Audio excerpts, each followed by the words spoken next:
So I'm not sure what the settings are supposed to be.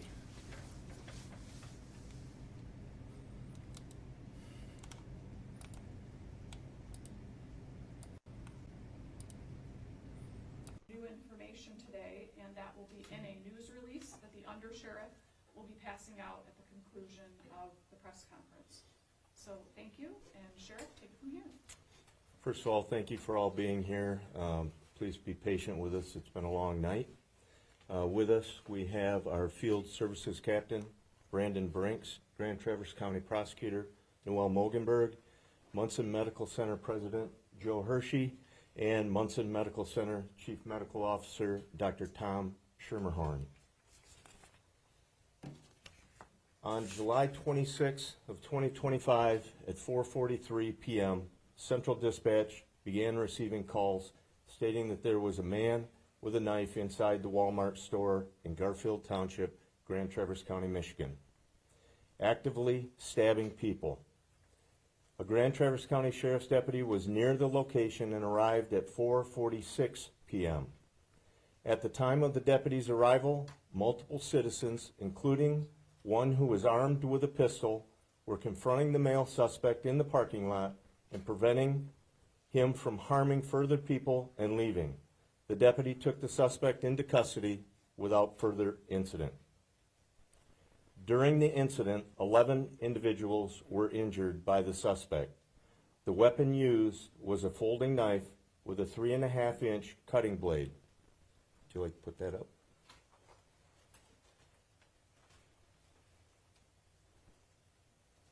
Aid was immediately provided to the victims by responding law enforcement, citizens, and other emergency responders. The victims were then transported to Munson Medical Center for further treatment. Included in the victim list was one Walmart employee. The injured individuals are as follows: one 70-year-old male, one 84-year-old female, one 82-year-old male, one 29-year-old female, one 80-year-old female, one 67-year-old female, one 38-year-old male, one 39-year-old male, one 65-year-old female, one 40-year-old male, and one 55-year-old male. The suspect, who has been identified as 42-year-old Bradford James Gilly of Afton, Michigan,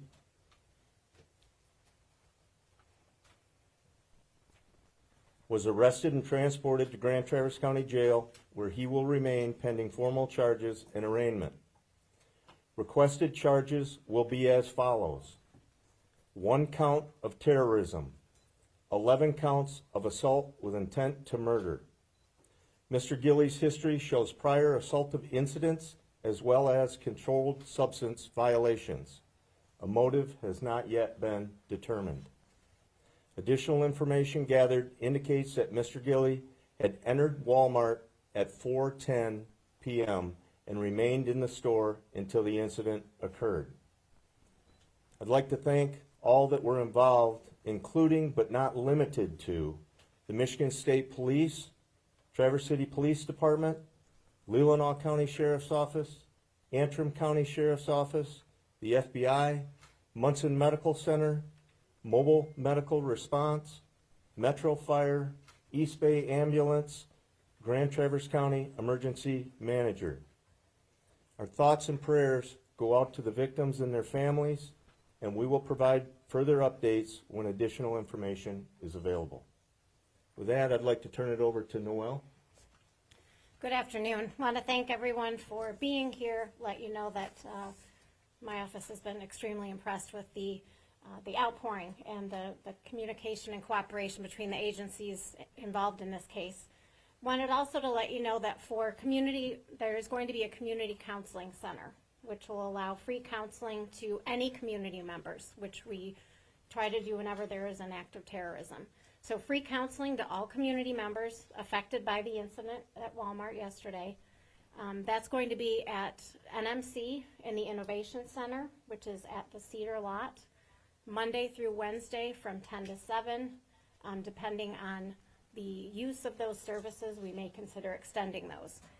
In addition, Grand Traverse Mental Health Crisis and Access Center also has 24-hour counseling available. That's at 410 Brook Street. I also wanted to give out a crisis hotline number for those that need it, 833-295-0616. We do anticipate authorizing charges tomorrow, and the suspect/defendant will be arraigned either tomorrow or Tuesday. Thank you. Dr. Tom Skirmerhorn, Chief Medical Officer at Munson Medical Center. And I think you understand I will be limited in the amount of specific clinical information I can provide. As Sheriff Shea mentioned, this event occurred yesterday afternoon. We began to receive patients at 5:01 p.m. Our trauma team was alerted prior to their arrival, and this involved a multidisciplinary mobilization of clinical resources, but also support resources for our clinical team. The initial triage, as I think you heard yesterday evening, there were 6 patients who were in critical condition and 5 patients who were in severe condition at that time.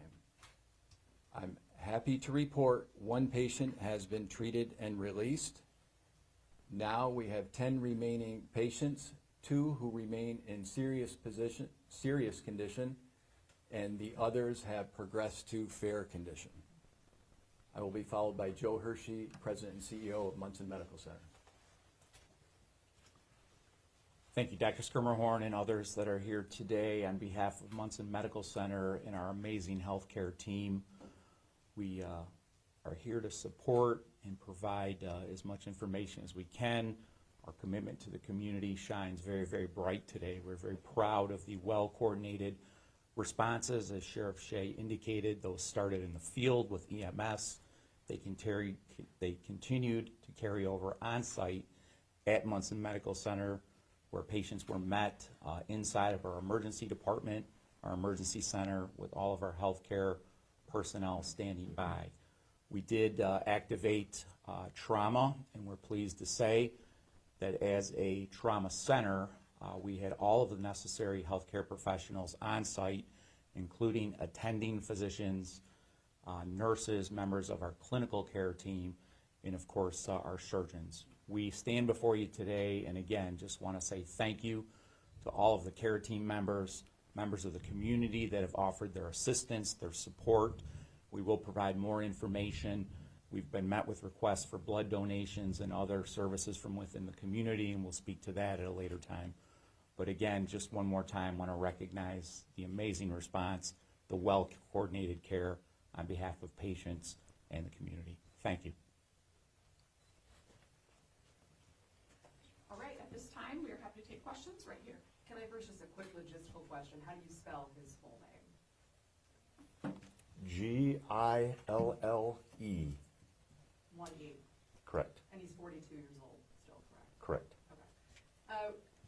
You talked about you don't know his motive. Did he say anything about why he did this, or was he even talking when he was arrested?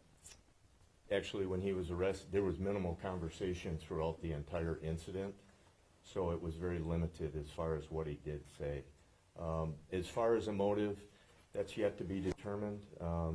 Our detectives, with assistance from the FBI, interviewed him at length, and that will be part of the investigation as it moves forward. Here? Has there been any connection that you can say between incidents in the community when the Pines and other unhoused peoples were cleared in the parks? And if this individual had any connection with those camps? I am not aware of this individual being associated with the Pines at all. He is from Sheboygan County, as far as I know. Up front here? Are you is Grand Traverse County the lead investigator in this, or is it? Yes, we are. Police? Okay. We've been seeing online that some people have identified the bystander that stepped in, the CDL holder, as Derek Perry. Can you confirm that? Well, I'd rather not comment on that. What I would ask is for all of those people that were involved, first of all, I commend them It's not very often that we have citizens that are willing to step up and take action. And I ask that we grant them the privacy that they need right now. If they choose to make a public statement, they will. But I would ask that we all just give them a little space and say, attaboy, right? I mean, when you look at the collaboration that took place from the citizen involvement to all emergency services, to our transport teams, to Munson Medical Center, to the media, it is unbelievable. And I think that speaks volumes for the community that we live in. So I ask that you do. You grant them. I know there's things out there. I know the video's out there. Let's just give them some space. What they did was amazing. Right here, did any witnesses or victims say anything about what led up to it in the moments, like immediately prior? Did he say anything to anyone? Did anyone kind of set him off in a way? Not that I'm aware of, but again, our detective interviewed, and that will be part of the continued investigation. Live? Hi, Sherry McWhorter from MLive. I'm wondering if you've had a chance to look at the security camera footage from inside the store, and if that was able to give you any indications of what might have sparked this. So I have not, but our detectives have, and it's my understanding that I believe all 11 incidences to some degree are captured, and so that will be all part of the ongoing investigation. Is there a time when you expect you might be able to release that footage? Not at this time. Were all 11 in the store, or were any in the parking lot? So my understanding is one was kind of in the vestibule, and one was just on the outside. The rest were inside. And it started in the store? Correct. Front row? Did you find any additional weapons in his backpack or any vehicle that he might have brought with him? Not that I have been made aware of. Right here? Yeah, so you mentioned, you've seen the video of the confrontation out there. Can you confirm that that is the suspect in that video? I am fairly confident in saying that that is the suspect in the video. Yeah. 9 and 10? I was curious, you said he's not from the area. Do you know why he was in Traverse City? Does he have like family or friends, or what he was doing? So that is all kind of part of the investigation, but there was indications that at one point he may have resided in Grand Traverse County. And so he was somewhat familiar with the area.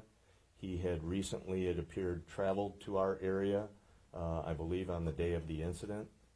So I don't know if that, I'm not immediately aware of exactly why he came back here or why he went to Walmart. Can I ask one other question? Were any of the people that were injured, the victims, were they injured because maybe perhaps they were like stepping in trying to stop this guy, or were they all just attacked? I actually don't know if I can answer that. I don't think so, not without seeing each individual video. Right here? Can you speak to, or anyone up here, the rationale behind the terrorism charge, given that we can't talk about motive yet, or maybe we don't know motive yet, but why that's appropriate? Anytime there is a mass incident like this, where it is something that appears at least to be just a very random act of violence, it's something that is done not to individual people, not to those individual victims. Obviously, they are most affected, but it is, we believe, in some ways done to affect the entire community, to put fear in the entire community, and to change how maybe we operate on a daily basis. And so that is why we're looking at that terrorism charge. And then can I follow, what would the maximum penalty be if he would face? That's a life life offense, yes. Okay, thank you. Time for a couple more questions. 2 in the back. I have a question for the doctor. I know that several of the patients are still in serious condition, but none are in critical anymore. So is it safe to say that they're all expected to survive their injuries? Yes. With regards to the civilian involvement, was it just one civilian who was armed? To my knowledge. And then here? Sherry from MLive again. I live here in Traverse City. I'm keenly aware of the profound impact this incident has had on our community. Can you speak to the mental health component of the community And also answer whether or not the suspect has any known history of mental health concerns. Well, as far as your second question, I won't comment. As far as the first, do I think there's a mental health component? I think it's fair to say that anytime you have someone that commits an incident or an act like this, there is some sort of mental health issue involved. Jody? I'm curious, you know, when you listed off some of the ages, it felt like a good portion of them were older, seniors. Do you think he was actively trying to target a certain age group, or it was just all random? Based on the information I have at this time, I think it's random. There were some younger people involved in there, so I don't know if we can draw that conclusion. Okay, front row. As far as you know from witness statements, did he threaten any Walmart employees directly?